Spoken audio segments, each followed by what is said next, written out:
मात्र आपको त्रिपुंड बनाना है और आपके जीवन के सारे तनाव हो जाएंगे दूर। नमस्कार दोस्तों, स्वागत है एक बार फिर आप सभी का शिव पुराण के उपाय में। आज का ये वीडियो बहुत ही ज़्यादा खास होने वाला है। साल 2023 की अंतिम पूर्णिमा यानी कि कल 26 दिसंबर को मंगलवार के दिन पूर्णिमा तिथि है। मार्गशीर्ष मास की पूर्णिमा है और ये पूर्णिमा मंगलवार के दिन है और इसीलिए आपके जीवन में मंगल ही मंगल करेगी। देखिए, आज के इस पूरे वीडियो में पूर्णिमा तिथि पर करने वाले 3 विशेष उपाय के बारे में आज के इस वीडियो में हम आपको बताने वाले हैं। सबसे पहला जो उपाय होगा वो दूध का त्रिपुंड बनाना है और आपके जीवन का जो भी तनाव होगा वो निश्चित तौर पर दूर हो जाएगा। बहुत ही प्यारा सा विशेष सा नया उपाय है। दूसरा जो उपाय होगा वो नेत्र रोग से जुड़ा हुआ। साथ ही साथ अगर घर में किसी को भी गुस्सा बहुत ज़्यादा आता है, अगर आपको गुस्सा बहुत ज़्यादा आता है तो आपको ये उपाय करना चाहिए। बहुत ही प्यारा सा दूसरा उपाय है। और तीसरा विशेष उपाय, तुलसी जी की जड़ में विशेष चीज़ डालनी है और आपके घर की, आपके जीवन की जो भी धन संबंधित परेशानियां हैं वो सब दूर हो जाएगी। तो देखो, आज के इस पूरे वीडियो में हम 3 विशेष उपाय के बारे में बात करेंगे जो कि आपको कल के दिन करना है। ये तीनों उपाय पूज्य गुरुदेव पंडित प्रदीप जी मिश्रा की ही कथा सुन करके, समझ करके समझाने का पूरा प्रयास करूंगा। लेकिन उससे पहले आप सभी से रिक्वेस्ट करता हूं, चैनल पर अगर पहली बार आए हैं तो चैनल को ज़रूर सब्सक्राइब करें। देखिए, सबसे पहला उपाय जैसा कि हमने आपको बताया, ये है दूध का त्रिपुंड बनाना है और आपके घर के, आपके जीवन के तनाव दूर हो जाएंगे। बहुत ही विशेष सा उपाय है, समझना।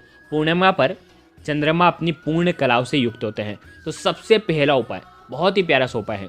देखो, इस उपाय को करने के लिए मात्र 1 चावल का दाना आपको लेना है। ठीक है, चावल के दाने के साथ में आपको लेना है 1 बेलपत्र और उसके साथ में आपको लेना है कच्चा दूध। ठीक है, कच्चा दूध लेना है, थोड़ा सा कच्चा दूध लेना, 2 चम्मच कच्चा दूध लेना, बाकी शुद्ध जल मिला देना स्टील के पात्र में। ठीक है, और साथ में लेना है 1 तांबे के पात्र के अंदर शुद्ध जल। बहुत ही प्यारा सा उपाय होने वाला है, त्रिपुंड का उपाय होने वाला है, जो कि आपकी मनोकामनाओं की पूर्ति के लिए है, जो कि आपके घर में सुख शांति समृद्धि बढ़ाता है। देखो, यदि आपके घर में ग्रह क्लेश भी होगा ना तो भी इस उपाय से दूर हो जाएगा। बहुत ही प्यारा सा उपाय है। देखो, समझना, ये जो उपाय है सुबह से लेकर के रात्रि तक आप कर सकते हैं। देखो, विशेषकर पूर्णिमा पर रात्रि का महत्व होता है, तो सूर्यास्त के बाद अगर आप ये उपाय करते हैं तो बहुत ही लाभकारी होता है। देखो, करना क्या है, 1 चावल का दाना आपको भगवान शिव के शिवलिंग पर चंद्रमौली महादेव का नाम स्मरण करते हुए आपको अर्पित कर देना है। ठीक है, चावल का दाना खंडित नहीं होना चाहिए। अब इसी चावल के ऊपर आपकी जो भी विशेष मनोकामना है, धन से जुड़ी हुई, परिवार में ग्रह क्लेश होता है वो दूर हो जाए, ऐसे आपको कामना करते हुए ये 1 बेलपत्र आपको चावल के ऊपर रखना है। ठीक है, वीडियो के अंदर बताने का प्रयास कर रहा हूँ। देखो, बेलपत्र उल्टा रखना, चिकना वाला साइड भगवान शिव के शिवलिंग को स्पर्श होना चाहिए। आ गई आपको क्वेश्चन में। अब आपके पास जो कच्चा दूध है, कच्चा दूध आपको अर्पित करना है श्री शिवाय नमस्तुभ्यम का जाप करते हुए, चंद्रमौली महादेव का स्मरण करते हुए। ठीक है, जैसे आप कच्चा दूध अर्पित करोगे तो भगवान शिव के शिवलिंग से कच्चा दूध नीचे की तरफ आएगा। कच्चा दूध जैसे ही आपने पूरा अर्पित कर दिया, आपने लोटा साइड में, आपका जो लोटा है आपने दूसरा हाथ में पकड़ा और आपके सीधे हाथ की जो बीच की 3 उंगलियां हैं, जिससे हम त्रिपुंड बनाते हैं ना, वो तीनों उंगली आपको महादेव के शिवलिंग पर लगा देनी है और आपकी मनोकामना बोल देनी है।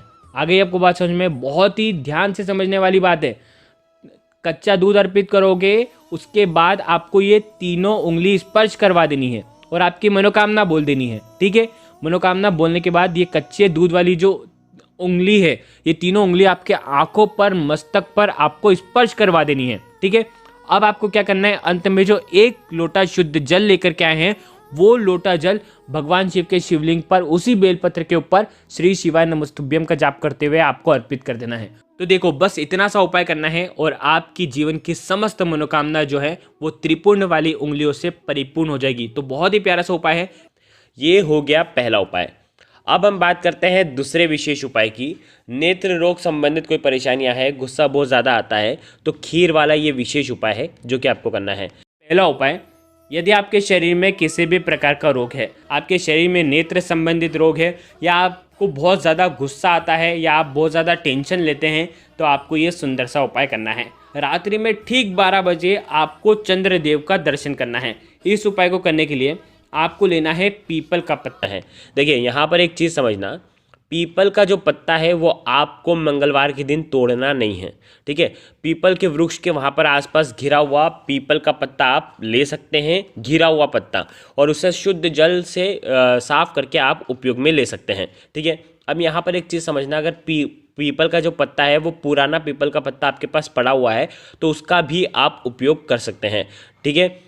को पत्ता लेना है, ठीक है। साथ में आपको बनाना है चावल और दूध की खीर आपको बनाना है, जिसमें आपको मिश्री डालना है, शक्कर डालना है, और ये खीर आपको बनाना है, ठीक है। अब आपको रात्रि में ठीक 12 बजे आपको जाना है आपकी छत पर, या तो आप आपकी बालकनी में जाएं जहां से चंद्रदेव की रोशनी आपके शरीर पर पड़नी चाहिए, ठीक है। क्योंकि चंद्रदेव की देखो पूर्णिमा की रोशनी अगर आपके शरीर पर पड़ती है तो इससे निरोगी काया का आपको वरदान मिलता है, आशीर्वाद मिलता है चंद्रदेव की ओर से। पीपल के पत्ते के ऊपर 1 चम्मच खीर रखना, पीपल का पत्ता सीधा रखना, चिकनी वाली साइड ऊपर होनी चाहिए, और उन्हीं के ऊपर आपको चावल की खीर रखना है, ठीक है। अब आपको क्या करना है, चावल की खीर वहाँ पर रख दें। उसके बाद आपको चंद्रदेव को निहारना है। यदि आपको नेत्र संबंधित रोग हैं तो वो दूर हो जाएंगे। अगर आपके शरीर में किसी भी प्रकार से त्वचा संबंधित रोग है या शरीर में किसी भी प्रकार का रोग है तो आपकी नाभि पर भी अगर चंद्रदेव की रोशनी पड़ती है तो शरीर के रोगों का क्षय होता है। तो आप नाभि पर आप चंद्रदेव की रोशनी पड़ाएं ताकि आपके शरीर के रोग दूर हो जाएं। आपको चंद्रदेव को निहारना है और उसके बाद ओम सोम सोमाय नमः का आप जाप कर सकते हैं 11 बार। और उसके बाद जो चावल की जो खीर है जो आपने पत्ते पर रखी है उस खीर का आपको सेवन करना है। उसके बाद वापस से आपको चंद्रदेव को निहारना है और ये सुंदर सा उपाय करना है। ये पीपल का पत्ता शुद्ध करके धो करके आप कहीं पर भी ये रख करके आ सकते हैं। ध्यान रखना है देव वृक्ष के नीचे आपको नहीं रखना है, कहीं पर भी खाली स्थान पर आप ये रख करके आ जाएं और ये सुंदर सा उपाय आपको करना है। अब ये जो पीपल का पत्ता है, देखिए ये जो पीपल का पत्ता है आपको अगले दिन यानी कि बुधवार के दिन आपको किसी भी खाली स्थान पर, किसी भी खाली ज़मीन पर आपको ये स्वच्छ करके साफ करके आपको रख करके आ जाना है। आ गई आपको बात समझ में? तो ये हो गया दूसरा विशेष उपाय। अब हम बात करेंगे तीसरा उपाय जो कि है मंगलवार के दिन पूर्णिमा पर हल्दी वाला विशेष उपाय, हल्दी चावल का विशेष उपाय जो कि धन संबंधित परेशानियों को दूर करेगा। मात्र 11 चावल के दाने आपको लेना है, ठीक है। चावल के दाने खंडित नहीं होने चाहिए, विशेष बात का ध्यान रखना, ठीक है। 11 चावल के दाने ले लिए।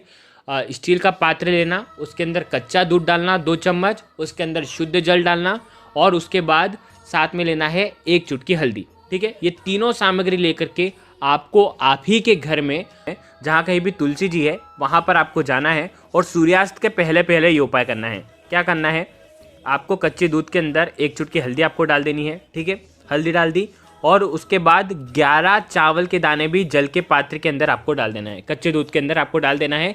और डालोगे तब आपको ईदम अक्षतम ओम महालक्ष्मी नमः इस मंत्र का जाप करना है। स्क्रीन पर आपको मंत्र दिख जाएंगे। मंत्रों का जाप करना बहुत ज़रूरी है क्योंकि मंत्रों से ही विशेष प्रभाव होता है। क्रिया तो कर ही रहे हैं, साथ में मंत्र का जाप भी हो जाता है। तो मंत्र की भी शक्ति और क्रिया की भी शक्ति ये मिल करके और हमारे भाव, शुद्ध भाव भी अगर मिल जाते हैं तो हमारी समस्त मनोकामना जो है वो परिपूर्ण हो जाती है। तो देखो अब आपको क्या करना है, ये जो पात्र है ये आपको तुलसी जी की जड़ में अर्पित कर देना है। आप जब अर्पित करेंगे तब आपको ओम महालक्ष्मी नमः का जाप कर सकते हैं या ओम नमो भगवते वासुदेवाय का आप जाप कर सकते हैं। ध्यान रखना जिसे आपने अर्पित करा उसके बाद जो तुलसी जी की मिट्टी है उसको छूना है और आपकी जो भी मनोकामना है वो आपको बोल देना है। तुलसी जी की जड़ में आपको हाथ रखना है, दोनों हाथ रखना है और आपकी जो भी विशेष मनोकामना है वो बोल देना है और उसके बाद हाथ जोड़ करके आपकी समस्त मनोकामना परिपूर्ण हो ऐसे आपको प्रार्थना करना है। तो आज के इस पूरे वीडियो में हमने 3 विशेष से उपाय के बारे में आपको बताया है। अगर आपको कुछ भी चीज़ समझ में ना आए तो कमेंट में एक बार पूछ लेना, गलती नहीं करना है। श्री शिवाय नमस्तुभ्यम, हर हर महादेव।